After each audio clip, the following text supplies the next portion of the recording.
Bem, modelo clássico, eu estou falando de modelo para determinação de renda, né? Então, o nosso ponto fundamental aqui é determinar a oferta e a demanda, né? Na verdade, a curva de oferta e a curva de demanda, que é como a quantidade ofertada e a quantidade demandada se relacionam com o preço, né? Com o nível de preços. Então, voltando, aqui a definição de oferta agregada clássica, primeira definição do nosso capítulo 2. O que é oferta, né? Oferta é o total de produto que as empresas e as famílias, né, que também podem produzir, estão dispostas a oferecer, a ofertar, né, em determinado período de tempo, que definir aí o horizonte de tempo que eu estou trabalhando, a um dado padrão de preço. Então, primeira coisa, quando eu falo de oferta, eu estou falando do que se está disposto a oferecer, e não do que é efetivamente oferecido, ofertado. Isso vai depender do equilíbrio de mercado. Né? Um ponto mais à frente. Outro ponto importante aqui é o seguinte: é o que se está disposto a oferecer a um dado padrão de preços, ou seja, para um nível fixo de preço. Né? Se mudar o nível de preço, muda a oferta. Né? A oferta é uma função. Então, o primeiro passo importante aqui é construir essa função. Né? Lembrando que o agregada, né, acredito que vocês lembrem disso, mas vamos rever esse termo, é porque eu estou falando da economia como um todo. Eu não estou falando do que uma empresa X está disposta a ofertar. E sim o que o conjunto de empresas e famílias que são agentes da nossa economia estão dispostos a ofertar. Por isso, agregada. Tá? A macroeconomia olha para a economia de forma agregada. Né? Do que depende a nossa oferta agregada? Ela depende dos seguintes fatores de produção. Primeiro, K, que é o nosso estoque de capital. Né? O que é o estoque de capital? Primeira coisa que tem que ficar clara, eu estou falando de capital produtivo e não capital financeiro. Não é o capital dinheiro que o investidor coloca no mercado financeiro, por exemplo, né? Ou que você usa para comprar uma determinada mercadoria. Capital produtivo é o conjunto de máquinas, equipamentos e instalações usadas para gerar produto. Tá? Por exemplo, o que é o meu capital produtivo como professor? Imaginando que eu estou na ENSE, é a sala de aula, o prédio da ENSE como um todo, né? O computador, o data show, né? E uma série de outros equipamentos que se usa para produzir ensino, né? Produzir conhecimento para vocês, produzir ensino. Né? Qual é o estoque de capital do contador, do cientista contábil? Ele vai usar caneta, papel e computador. Cada vez mais computador. Né? Por exemplo, se ele faz imposto de renda, né? Praticamente tudo hoje é feito no computador. Né? Ele vai precisar de muito pouca coisa além do programinha lá de computador e, obviamente, dos dados dos clientes para quem ele vai fazer o imposto de renda. O padeiro, né? O padeiro usa o forninho lá para produzir o pão, né? E as instalações da padaria, entre outras coisas. Né? Mão de obra. O que é mão de obra? Mão de obra é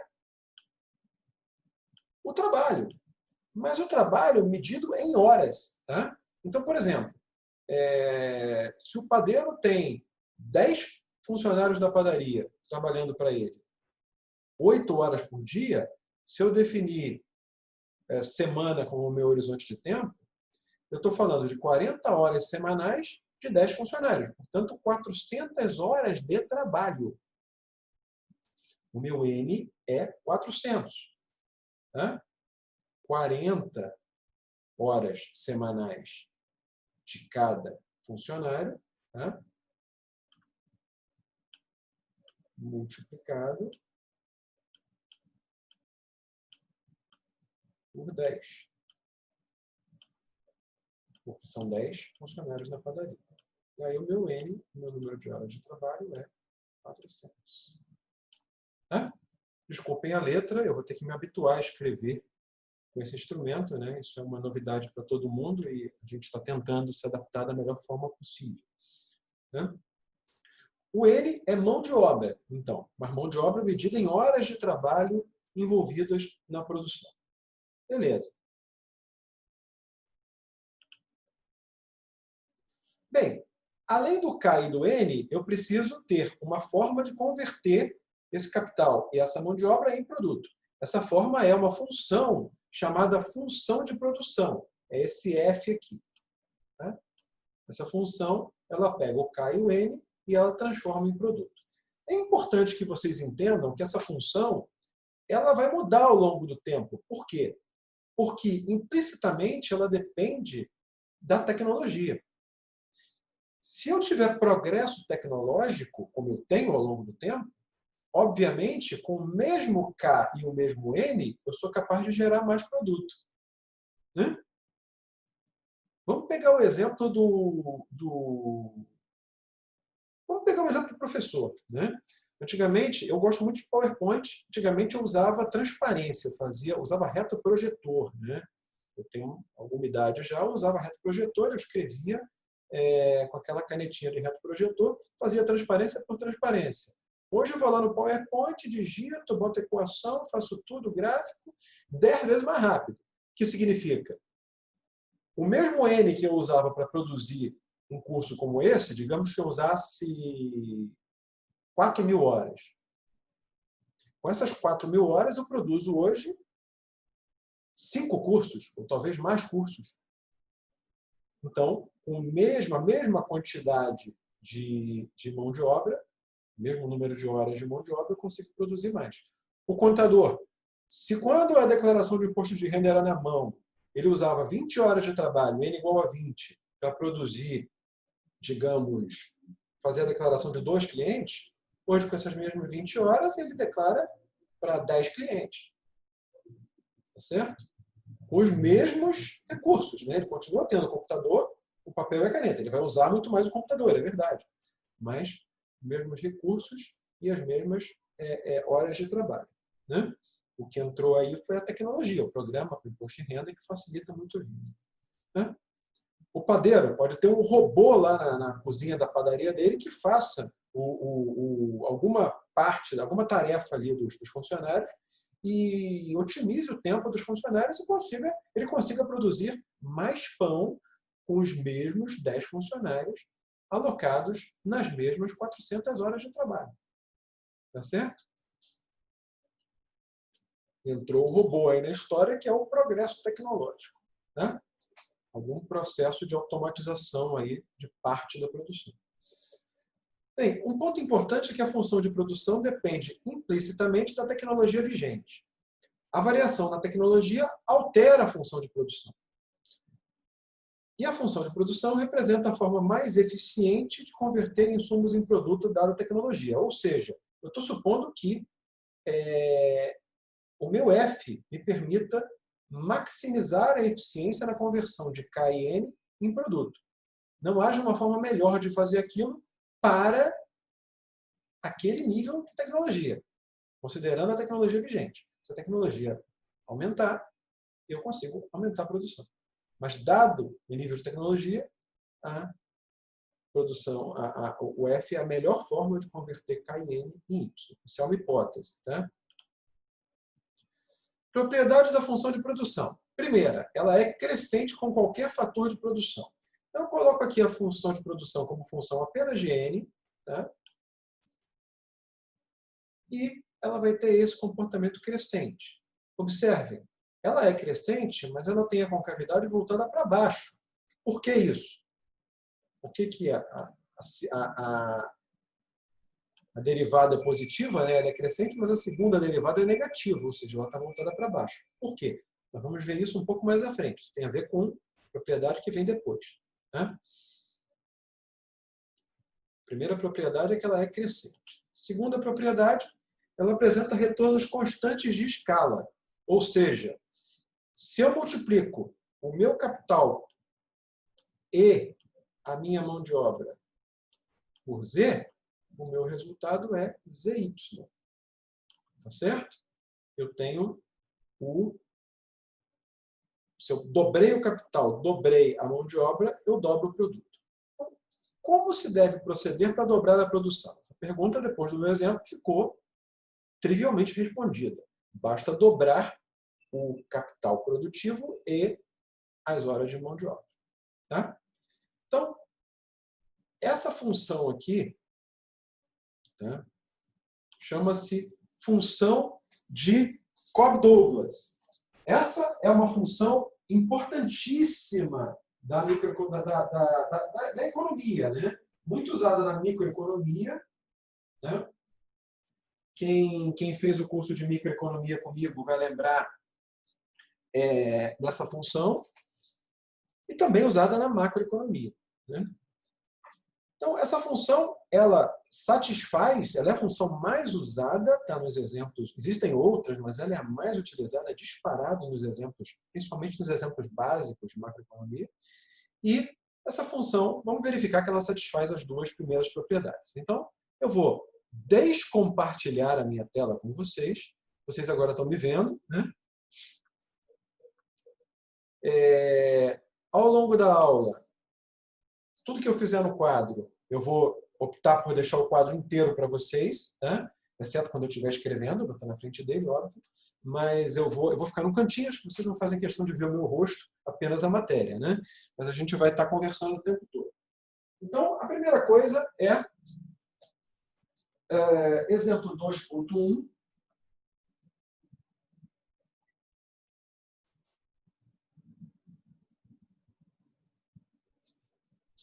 Certo? Exemplo 2.1.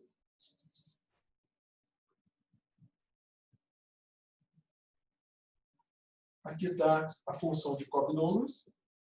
Né? O que o exemplo 2.1, né, vocês têm aí o material que eu já enviei para vocês, né, a apostila. O que ele está pedindo para a gente fazer? Ele está pedindo para a gente verificar as duas primeiras propriedades. Como é que a gente vai verificar as duas primeiras propriedades? Bem, como é que eu verifico que uma função é crescente? Eu tenho que ver se a derivada parcial dela em relação a cada um dos argumentos é positiva. Né? Vamos derivar em relação a n, para seguir o exemplo do gráfico que eu tinha colocado para vocês. Derivada 1 menos alfa, k elevado a alfa, n elevado a 1 menos alfa menos 1, né? 1 menos alfa menos 1 é igual a menos alfa. Tá? Derivada, moleza para vocês, né? Tem cursos de cálculo excepcionais aqui na ENSE, né? Com excelentes professores. Essa derivada é uma derivada simples, né? Vamos lá. E aí, nós vamos ter aqui 1 menos alfa a... Há um ponto que não está no slide aí, que deveria estar. O A é necessariamente positivo. Tá? Não faria sentido um A negativo pela especificação da função, mas só para deixar claro, o A é sempre positivo. Então, o alfa, eu também não coloquei aqui em cima. O alfa está no slide, mas eu não coloquei aqui. O alfa é um parâmetro entre 0 e 1. Então, 1 menos alfa vezes A, isso aqui, como o alfa está entre 0 e 1, é necessariamente positivo. Isso aqui, como eu já disse, é positivo. Aqui eu fiquei com K alfa, N menos alfa. Ou ainda, K sobre N elevado a alfa. Né? N elevado a menos alfa é 1 sobre N elevado a alfa. Né? Isso aqui, K e N são positivos, isso aqui também é positivo. Conclusão, a derivada é positiva, como queremos demonstrar. Né? Então, propriedade 1, demonstrada. Tá certo?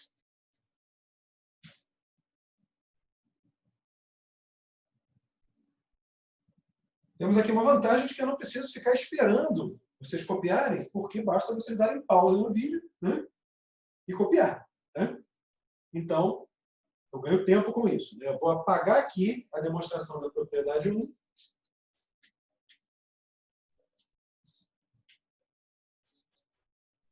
E vou fazer a propriedade 2. Propriedade 2 qual é?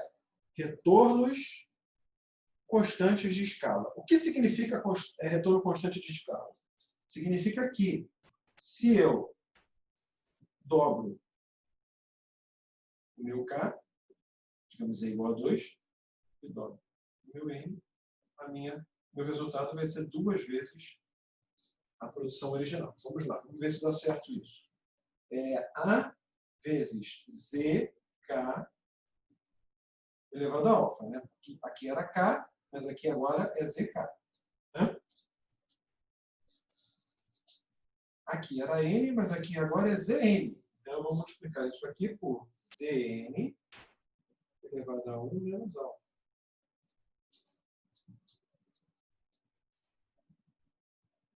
Aqui com A, Z alfa, K elevado a alfa, Z1 menos alfa, N1 menos alfa, que vai me dar A. Vou trazer esse termo para o início, K alfa. Vou trazer esse termo para o início, N1 menos alfa. E vou agrupar esses dois termos no final, Z alfa e Z1 menos alfa. Olhem que beleza! Isso aqui nada mais é do que a funçãozinha que está lá em cima. Ou seja, o nosso produto. Tá certo? Nosso produto. Isso aqui, Z alfa vezes Z elevado a 1 menos alfa, é Z. Portanto, a minha produção, quando eu multipliquei capital e mão de obra por Z, ela é Z vezes a produção inicial. Isso é retorno constante de escala. Ao multiplicar capital e mão de obra por Z, o meu produto final também fica multiplicado por Z. Então, eu vou botar aqui o nosso quadradinho, como queríamos demonstrar. Tá? E temos aí a propriedade 2, agora também demonstrada. Tá? Por que retornos constantes de escala? Porque se o produto final, quando eu multiplicasse por Z, desse maior do que Z, dobrei capital e mão de obra. O produto triplicou. Então, eu tenho um retorno crescente de escala. Olha que beleza, né? Eu invisto lá, dobro o capital, dobro a mão de obra, minha produção mais que dobra. Maravilha, né? Mas não é isso que acontece, via de regra, com as funções de produção. E também poderia ter um retorno decrescente de escala, que seria dobrar ambos os fatores de produção e a minha produção final menos que dobrar. Né? Multiplicar por 1,5, por exemplo. Na função de produção de Cobb-Douglas e na maior parte, imensa maioria das funções de produção bem comportadas, né, os retornos serão constantes de escala. Tá certo? Vamos agora eu vou voltar a compartilhar o slidezinho. Tá?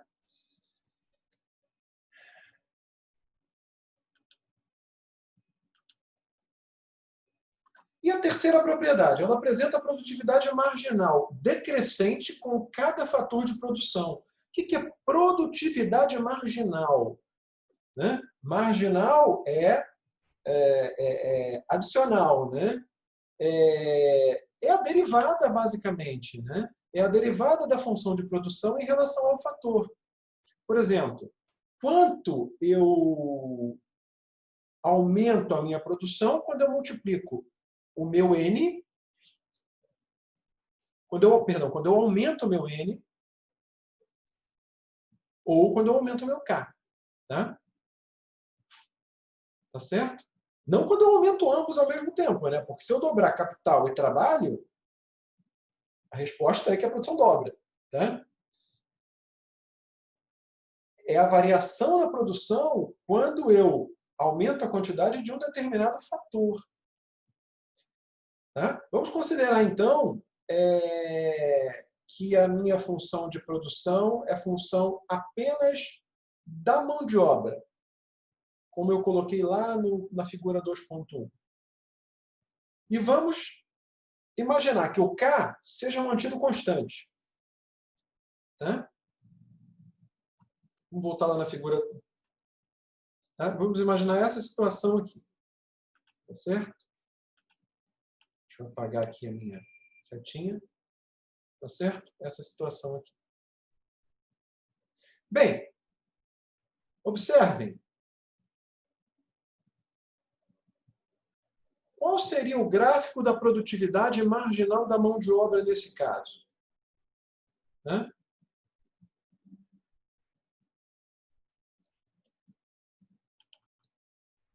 Olha eu aqui de novo.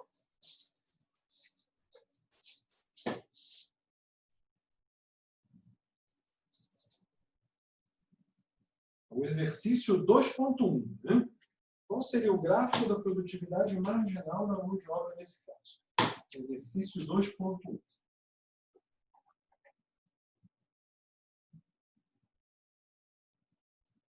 Exercício 2.1.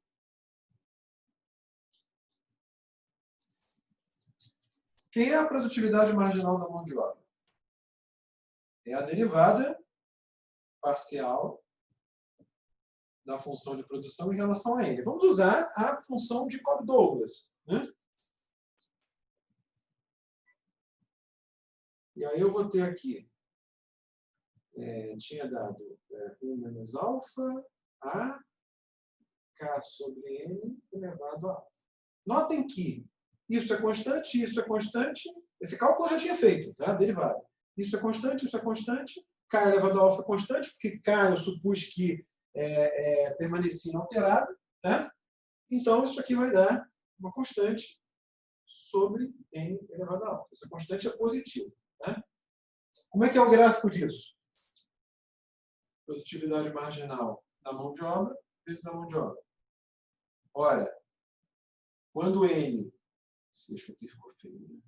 Quando N é zero, ela vem do infinito, né? E quando N vai para o infinito, ela vai para zero. Então, ela é assim. Em geral, a gente não representa, como se faz nos cursos de cálculo, né, as assíntotas. Na verdade, a gente pega só o pedacinho da curva aqui, que é o que vai interessar efetivamente. Né? Em economia, a gente faz assim. Essa é a produtividade marginal. Fica bem claro que ela é decrescente com N. Né? O que significa que se eu dobrar o meu N, a minha produção não vai dobrar. Mas isso... Né? Vamos voltar rapidamente aqui para o slide.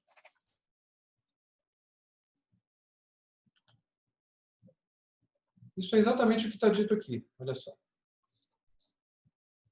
É uma consequência da propriedade 2. Né? Porque se, quando eu dobrava capital e trabalho, a produção dobrava, então se eu dobrar apenas a mão de obra, a produção resultante vai ser menor, né? Vai ser menor do que ZY.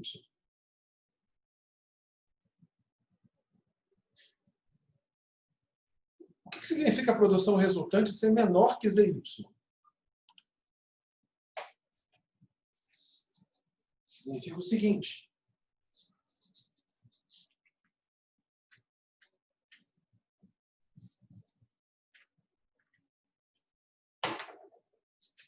Veja bem. F de Kn é igual a Y. Digamos que Y, F de K, eu dobrei a mão de obra. Então, aqui eu tinha 10 funcionários, ou um funcionário, vamos botar assim, um funcionário. Tá? Agora eu passo a ter 2 funcionários. Isso é menor que 2Y. Ou seja, se com um funcionário eu produzia Y, quando eu contratei um funcionário a mais, eu não produzo 2Y. E aí fica clara a ideia de produtividade marginal. Né? Quando eu acrescentei, o N, na verdade, são horas de mão de obra, mas dá no mesmo. Né? Eu poderia ter 1 hora e aqui 2 horas. Um funcionário trabalhando 1 hora e um funcionário trabalhando 2 horas ou 2 funcionários trabalhando 1 hora cada. O fato é que, imaginando que eu dobrei o número de funcionários, né, e a produção não dobrou, eu produzia 100 unidades com um funcionário. Com 2 eu produzo 180. Ora, o que esse segundo funcionário acrescentou de produção? 80. Ora, mas com um eu estava produzindo 100. Então, a minha produtividade, a minha variação de produtividade,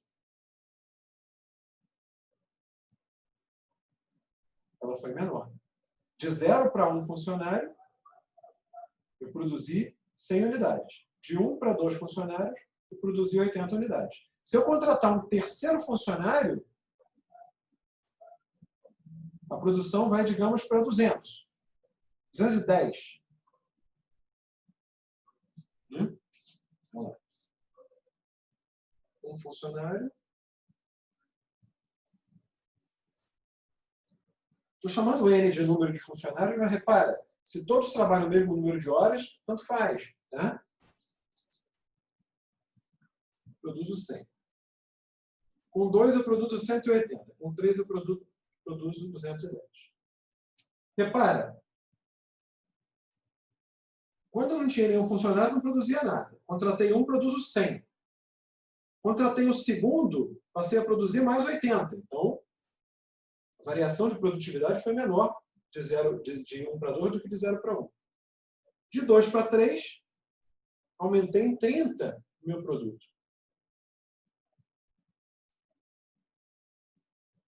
Se eu contratar mais um, eu aumento em 10 o meu produto. Então, minha produtividade marginal, né, minha produtividade adicional, à medida que eu contrato, que eu aumento a minha mão de obra, ela está caindo. A produção está crescendo. Repara, a função de produção ela é crescente com qualquer fator de produção, inclusive com a mão de obra. Esse é o primeiro gráfico. Ela é crescente, a derivada é positiva, mas a produtividade marginal ela vai caindo. De 0 para 1 era 100, depois 80, depois 30, depois 10. Né? É isso que aquele gráfico mostrou para a gente. Tá certo? Natural, né? O padeiro tem 10 funcionários na padaria. Aí, ele contrata lá mais 10. Os 20 funcionários dentro da cozinha da padaria vão se enrolar tudo, vai um conversar com o outro. Cai a produtividade marginal, né? O acréscimo de produtividade. Tá? Então, isso é uma característica também das funções de produção bem comportadas. A gente, inclusive, em Introdução à Economia, viu formas de tentar chegar no número ótimo, né, de horas de trabalho. Né? Outra forma de ver seria calculando a segunda derivada da função do exemplo 2.1 e verificando que ela é negativa. Né?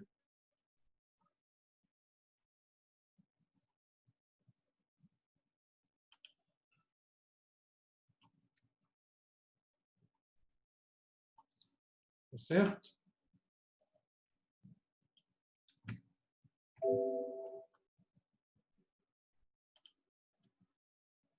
Isso aí seria uma outra forma da gente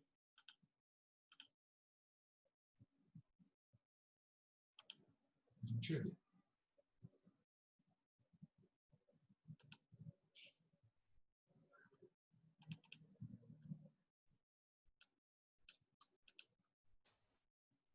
Bem,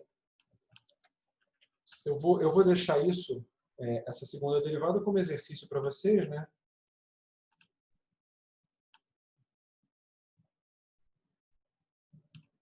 Certo? Qualquer dúvida, vocês podem falar comigo no horário de dúvidas. Tá? Bem, doravante, vamos considerar que apenas um dos fatores de produção varie e que esse fator seja o trabalho. Tá? Então, eu vou considerar apenas a função, para todas as análises desse capítulo agora, como função do nível de emprego do trabalho. Quando a gente fala em emprego em economia, pode ser emprego do trabalho, emprego do capital, emprego do fator de produção. Tá? Não é necessariamente emprego de pessoas, né? Mas a gente agora vai tratar emprego como nível de uso de horas de trabalho. Tá? É o nosso N. Tá certo?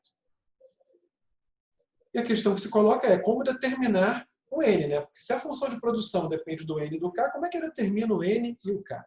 Né? Bem, o N especificamente, ele vai ser determinado no mercado de trabalho. E aí eu vou ter uma nova análise, que é a oferta e a demanda de mão de obra no mercado de trabalho. As famílias querendo trabalhar, as empresas querendo contratar. Né?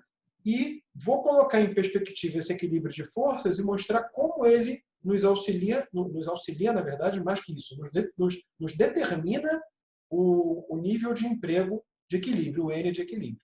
Tá? Que, por sua vez, vai nos levar ao produto via função de produção.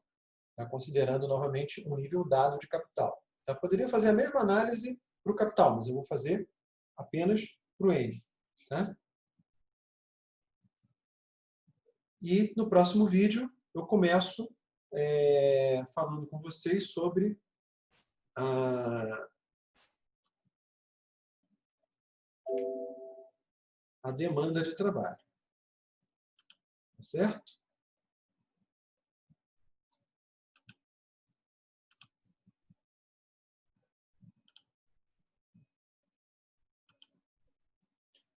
Então é isso, gente. Eu vou fazer vídeos curtos, tá? Para não ficar muito cansativo e também para vocês saberem, eu vou numerar os vídeos de acordo com a parte da matéria que a gente tiver, tá bom? Um abraço, até o próximo vídeo.